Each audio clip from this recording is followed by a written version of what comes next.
All right, well, good afternoon again.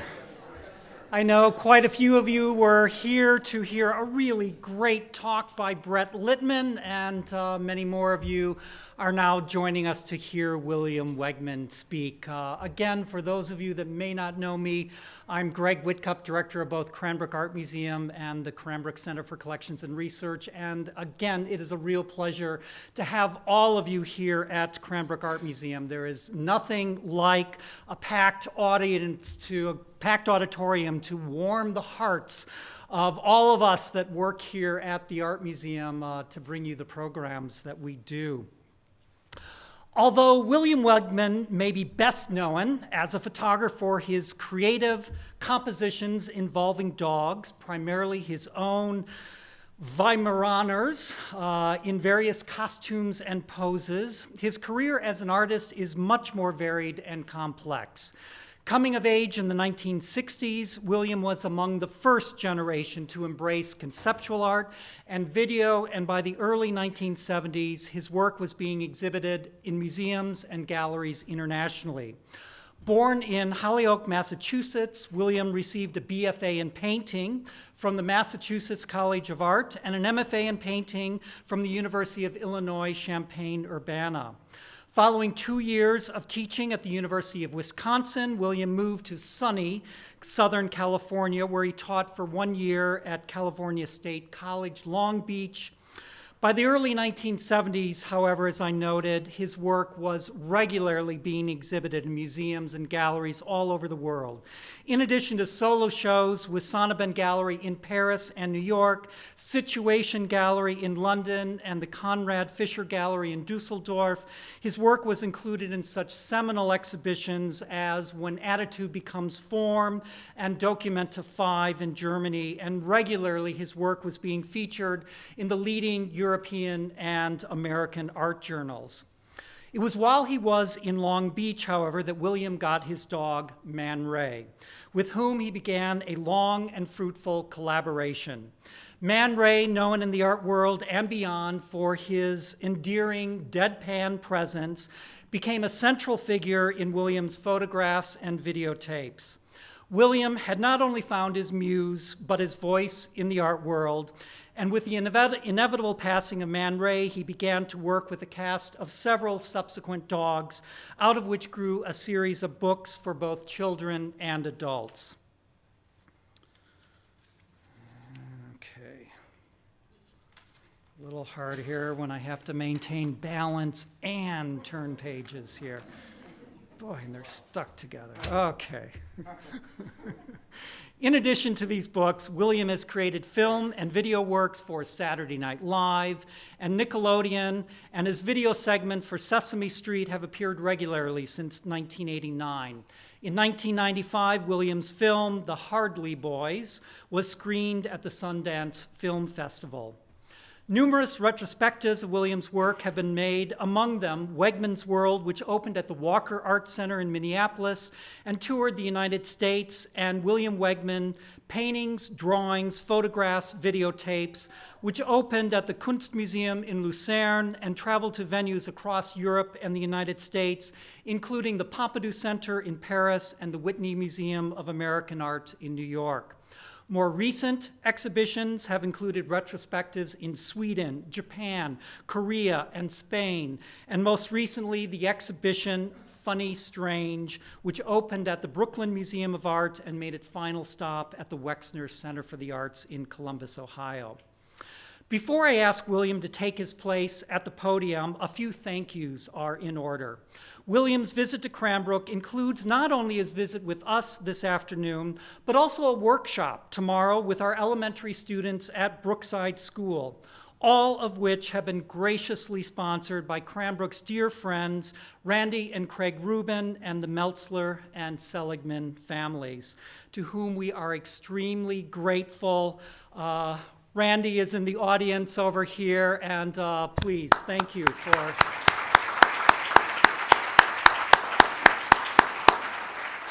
Thank you for making this all possible, Randy. I don't know if we'll see an image of it today or not, but rumor has it William has created a new photograph that includes 2 of his dogs wearing Cranbrook hoodies that he has donated to Brookside's upcoming Kaleidoscope fundraiser. Tickets are still available. Now, without further ado, please join me in welcoming to Cranbrook William Wegman. I'll do the handshaking before I move out of your way. I don't know, if you were me, you would find the most interesting part of that introduction was when he couldn't split those pages. And that's really a key to my work, because all of the best things are when I couldn't finish what I started out to do and couldn't split those thoughts up. The rest, just seemed to not work out so well for me when I seemed to know what I was doing. So I like those mistakes, and I kind of made a career out of it. Let's see if I can make this work. I did. Eureka. This is the first photograph that I ever took that was good, and it was the only one. It was the one and only. It had its roots in the 60s, where everyone seemed to be there was a point where everyone was painting on themselves, or having really long hair, or wearing colorful clothing, and experimenting with other things to drink and smoke and whatever. And so I doodled on my hand to imitate my ring, a little circle. Then I went to a party, and they were serving cotto salami. And I reached down into the plate, and my hand seemed to dissolve into the salami. And I grabbed some of this stuff, and I raced home to my speckled table, set up my 2 1/4 Mamiya C330 camera, and made this exposure, which happened to come out perfectly. And then I rushed to the darkroom where I was teaching conceptual art and sculpture, but I had a photo student teach me how to print and develop. And he set me up with deckdoll and enlarger, and I made this print. I made it 8x10, which had a certain power, I thought, because it was the size of something you would see in a magazine or a book or something. It wasn't something you would see on a wall, but it had tremendous power. So I said, that's what I'm going to be doing. I'm going to be setting up for my camera and arranging these items. So I thought that this is what would be my new life work, and it turned into a one of. But there it is, 1970. The next picture I took looked nothing like this, but it seemed to have a reason for being, which I was desperate for at the time. I wasn't just running around the street looking for interesting-looking hobos and buildings with graffiti, which there weren't much of in 1970.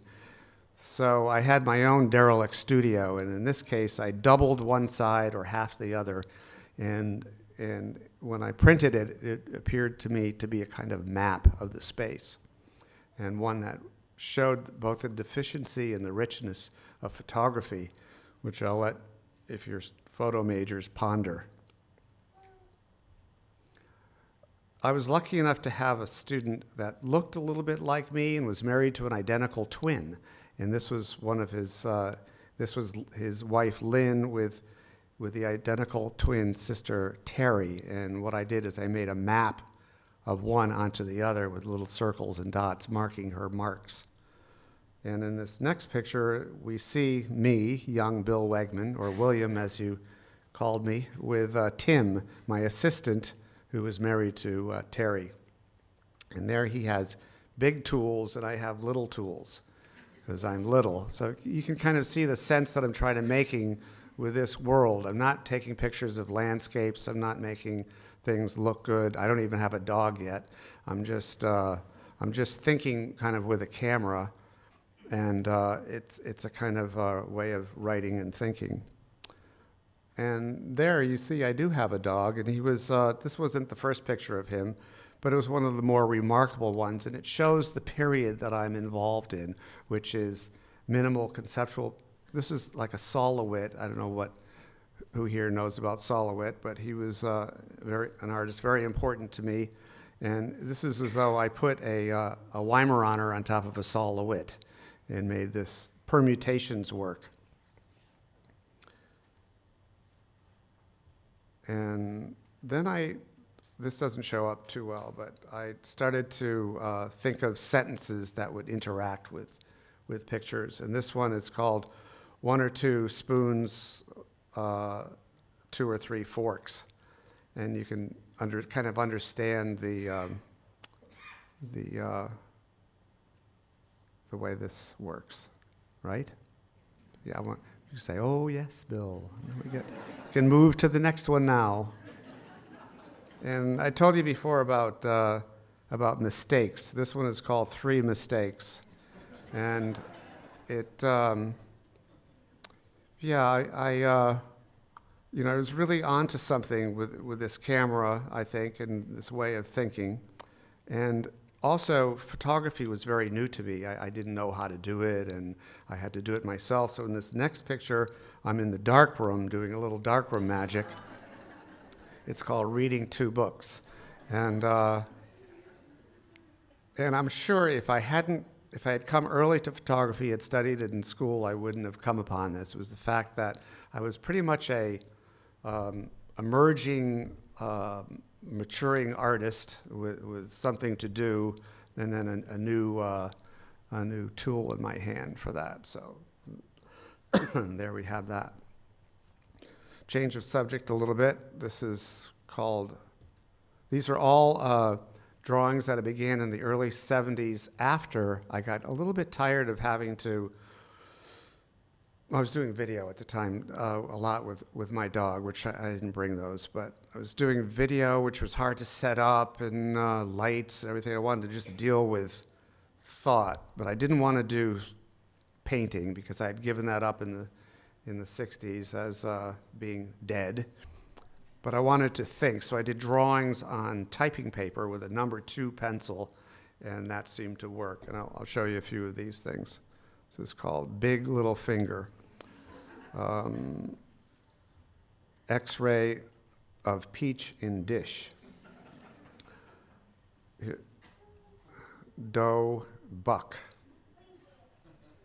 Now they're all kind of get it. They're not just drawings or sketches. There's something operating. And this fueled my works for practically a decade, I guess. And then started by the late 70s, mid-70s actually, and that involved a move to New York where it was much harder to take photographs for some reason. I didn't have skylights in my studio. I wasn't trained as a photographer. I didn't know how to set up lights. Excuses.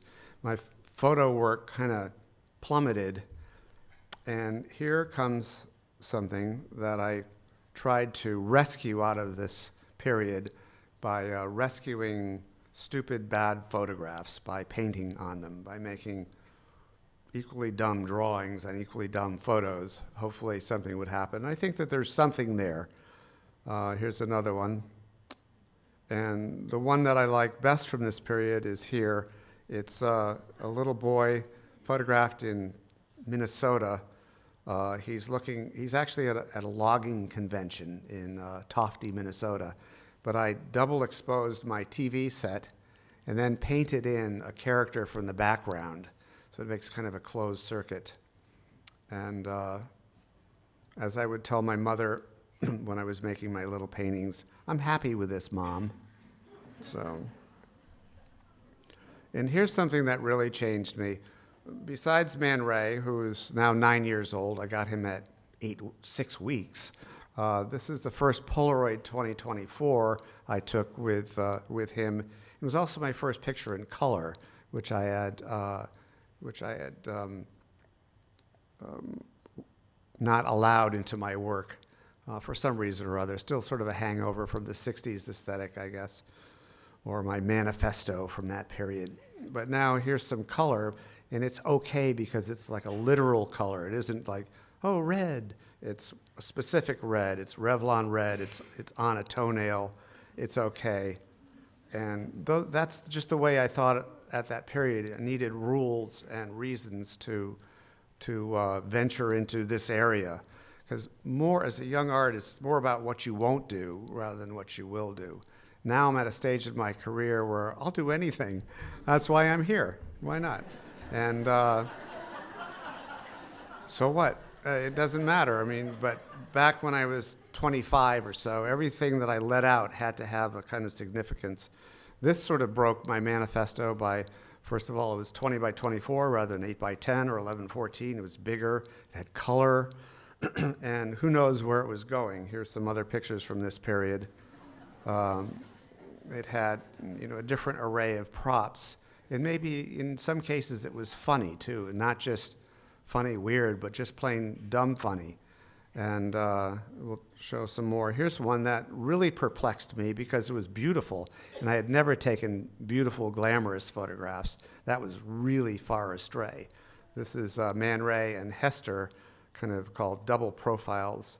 And I had to either throw this picture, because it comes out of the camera and 90 seconds later you pin it up and you go, wow, I did that? I meant that as a joke because I put false eyelashes on Man Ray and thought, and posed them that way to do something about their noses, I guess. But it was just plain, you don't see the false eyelashes. It was just plain beautiful. And it seemed to have meaning too. I wasn't in charge of that meaning, but somehow in the post-production of it, it has meaning. So, but what do you do with that? Do I then go into glamour photography and look for more beautiful models and lovely dogs? No. What do I do here? I burn up my dog and send him straight to hell for bothering me. I mentioned to the Cranbrook students earlier that the Son of Sam made me do it, and no one got it, but they were too young. He's faded from memory, Son of Sam. But in my case, the dog did tell me, take my picture. He didn't tell me to go kill people with a .44 Magnum. He told me to take my picture. This is, it's just, it's kind of a comment on anecdotes, I suppose, and on the anecdotal. Dogs are human. I would never dress up my dog. That came later. And I apologize in advance and retrospectively to Faye, but this is Man Ray and another dog, a horrible dog named Liba that my sister had, who everyone just wanted it to die, but it lived to 16. And finally, at 16, it ate a loaf of bread. My sister just lit candles and watched it die because, it did. She lives on the Canadian border, and there was an ice storm. There's no way to get to the vet, so that's what happened to her. I've never told that story before. The little boy that's in the bathroom holding up the stuffed owl is now 35 years old. That's scary. He was 8 at the time. And this was, I thought, and probably should have been the very last picture of Man Ray. He was ailing. I had the big camera up in Maine, where you've seen some of these pictures, and I was going to just set the canoe out on Kinnebago Lake and then get in my car and drive back to New York, 8 hours away. And that was the feeling that I had. I could not come to terms with his passing. I wanted to keep symbolizing it somehow, to making it more of a post situation. So the last months of his life, every picture, he either looked like a Roman coin, a commemorative coin, or he looked like it was a rehearsal for his passing. This is probably my all-time favorite picture of him. It's called Dusted. It's actually with flour, not powder, but it looks like he's in a limelight. He's very stoic. It's quite beautiful. It looks like painting. It looks like theater.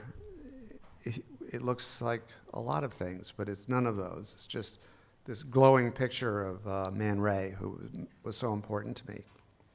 And excuse me, I'm going to break into tears now and then go.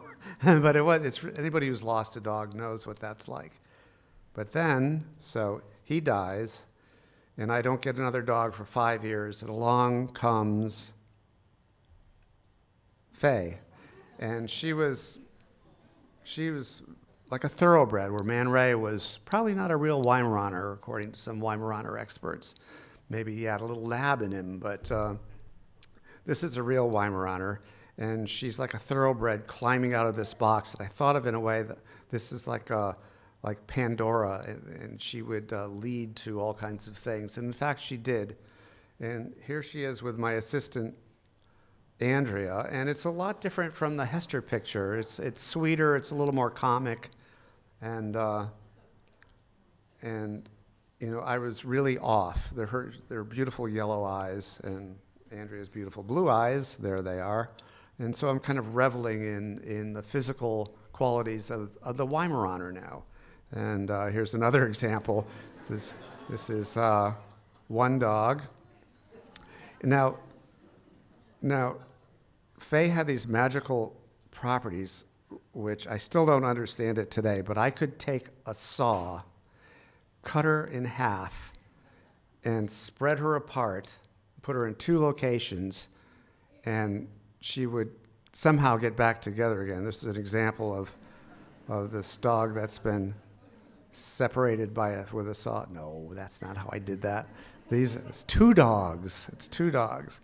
And that's because Faye had offspring, and I started to work with some of those. I'm going to show a few more Fays, then we'll move on to the offspring. This is Faye in her glorious willingness to work. This Polaroid camera is bigger than this podium that I'm at, and the dog is in front, and I'm along the side. So she's looking directly into the lens, not off at me. She's about 3 inches from the lens and letting me put stuff on her. I put stuff on her head, then I put that screwy thing on, and then the last thing, she said, there's room for one more, Bill. I put the little plastic walnut in her, hooked off her canine there.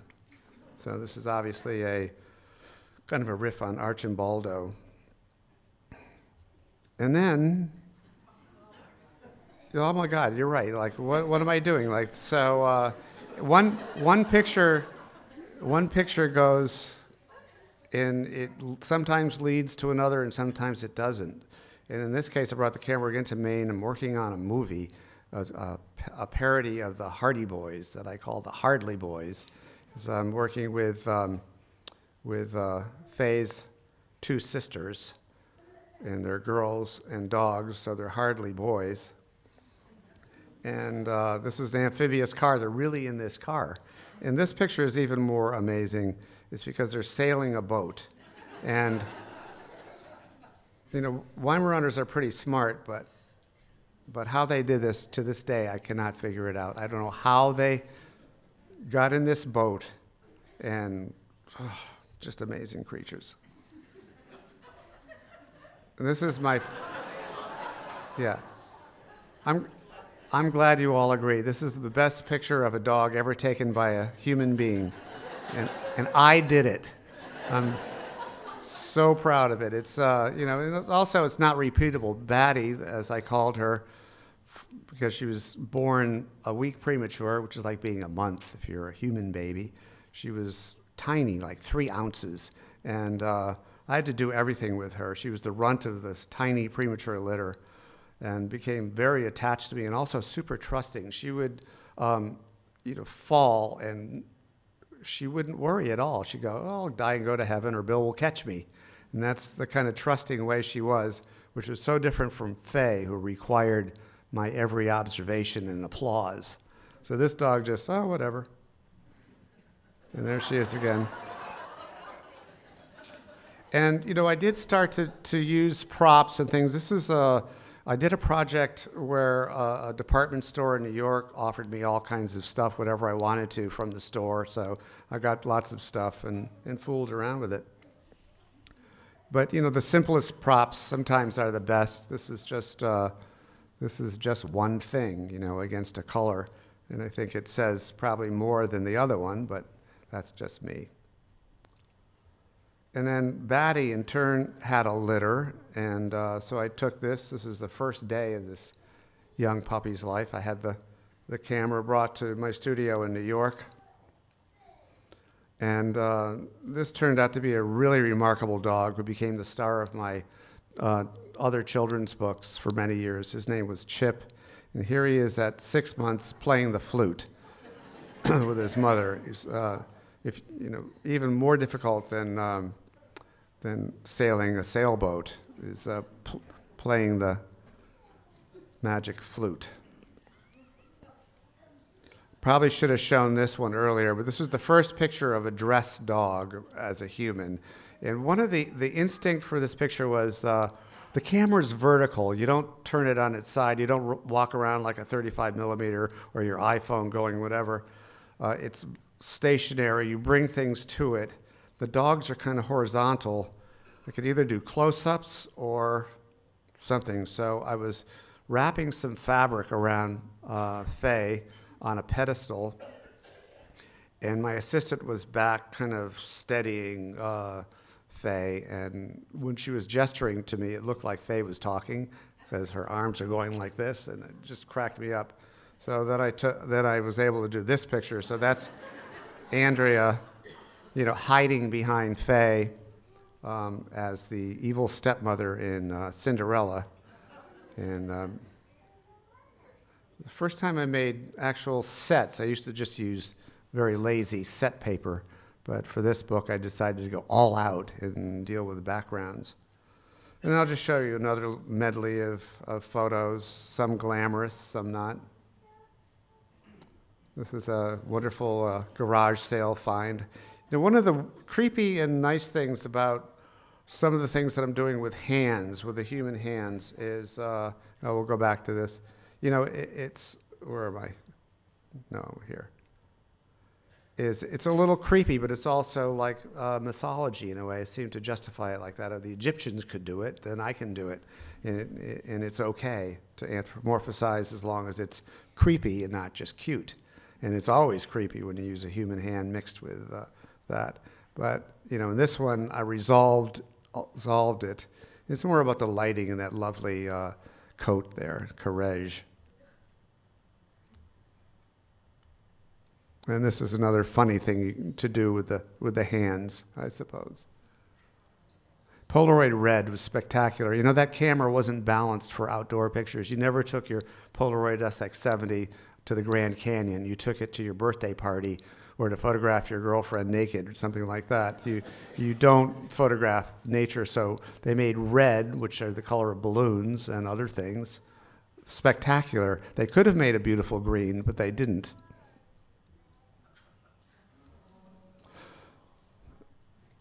This is the same dog 3 times, trick photography, but it's pretty cool, I think. It's black and white. It's very appealing. Sometimes they did lots of those. And this is this dog, Chip. There's a bunch of pictures of him now. Very, very gorgeous dog.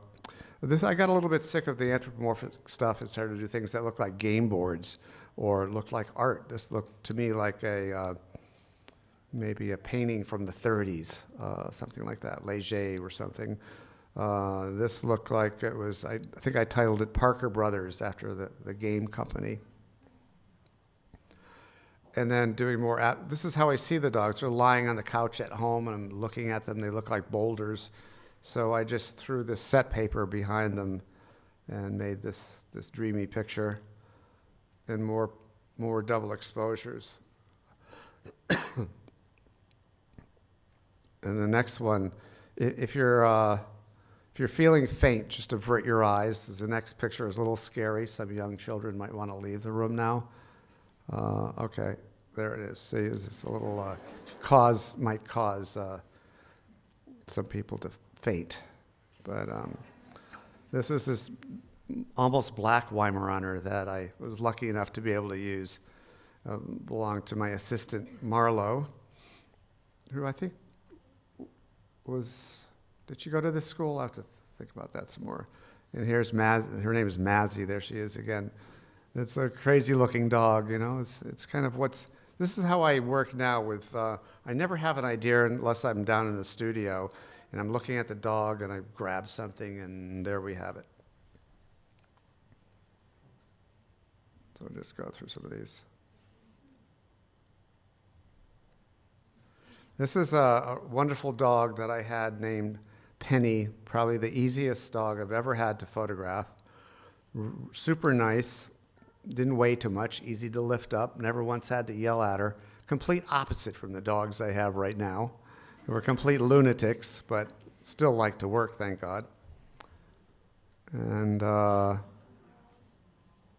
these are now not with Polaroid. This was the last Polaroid I took with this camera, because Polaroid as a company went under. It used to be $50 a shot, which is still a lot. I used to do a zillion shots. And then it went up to like $500 a shot. So now I'm using the digital format. And here's some of those. This is just the dog looking into a sheet of plexiglass. One of the problems with the digital that I've noticed is that, it might all be photoshopped, but I don't do any of that. They're all cooperating. That's something I think that I should announce if you don't know it. And these are kind of lovely pictures I took with my own personal camera just on walks with the dogs, usually in Maine. And I did this for many years, 2.25 format. And I just brought 2, but I've taken hundreds of these. And anyone that works for me ends up getting these as their birthday present. So, and then I wanted to introduce you to another artist whose work I've come to like. This is his early work here. These are some paintings that he did in the mid-'80s. And he wasn't really sure what he was doing when he made these paintings, but he wanted to do them. So he talked to me about them, and we both agreed that it would be a good idea if he continued. And fortunately, he had a gallery that allowed him to show this work, and a writer from the New York Times came and said, I wouldn't be here reviewing this show if it wasn't for you, which was me, and this is me. And, I gave up painting, but the reason I went to art school is I love to paint. And when I was in my mid-40s, I kind of missed that. So these are sort of hedonistic in a way. But I had to think up reasons. Why paint? Why is it okay to paint? And I still don't know for sure, but I just wanted to, and it was okay. And but these first paintings have mistakes written in. Like these trees came out kind of crappy. They look like hair. So I threw in a bobby pin, and it seemed like, well, now it's fine. Of course the trees are hairy looking. Look at those giant bobby pins. So, and then this is a painting on canvas of something that looks like tents, which look kind of like Cézanne. Of course that's okay. Cézanne's art, canvas, tents. It had a real reason for it, and that kept me because I had to sort of convince myself that, okay, it's okay to do this. This is the reason, because it couldn't be funny like my drawings, because you can't be funny in a big painting. They weigh too much. You got to store them. They cost a lot. There's nothing funny about a 6-foot painting. They're just, funny paintings are just, oh God, do I have to have that up anymore? Something different has to happen with them, and this is what I've tortured myself over. But now I found another way to paint, and that was through discovering a whole bunch of photo-based images in the way of postcards that everyone has and no one uses anymore because of email. So they're just there waiting to be used, and that's sort of my current material. I still use the dogs, but now I have even more postcards than dogs. I have 4 dogs. I have 4 million postcards. And they're not as well trained, but I'm working on training these postcards into becoming amazing paintings. And that's the way I like to think about it. And again, I don't know what I'm doing until I stick one up and start. They're hard to photograph, and I probably would have never had a career if I was sending my work around, in this form. But you can see the Jolly Green Giant and some art things and, different things here. They don't photograph well, so I'm not going to talk about them. You're just going to have to believe me when I say that they're really amazing. And don't you wish you could see the real things? But this is like a natural history museum that I painted. And another one, and we're almost done. I can feel that I'm almost done.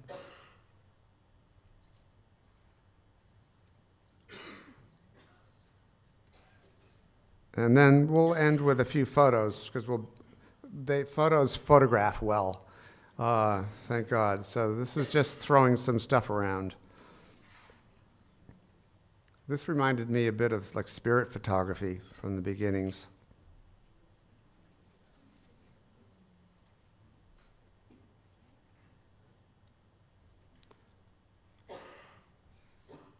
I actually have taken some photographs without a dog, but I didn't bring any now. That's a whole nother talk. I probably won't be invited back to show those. But I just wanted you to know that there are some, and if you're really desperate, you could probably find some. This is the dog that doesn't like being photographed, but she likes moving. So she does really amazing poses. And she's like that sort of show-off uncle that always, is doing handstands, whether you want him to or not. Okay, Harry, you can get down now. The kids have seen that. So that's all I brought today. And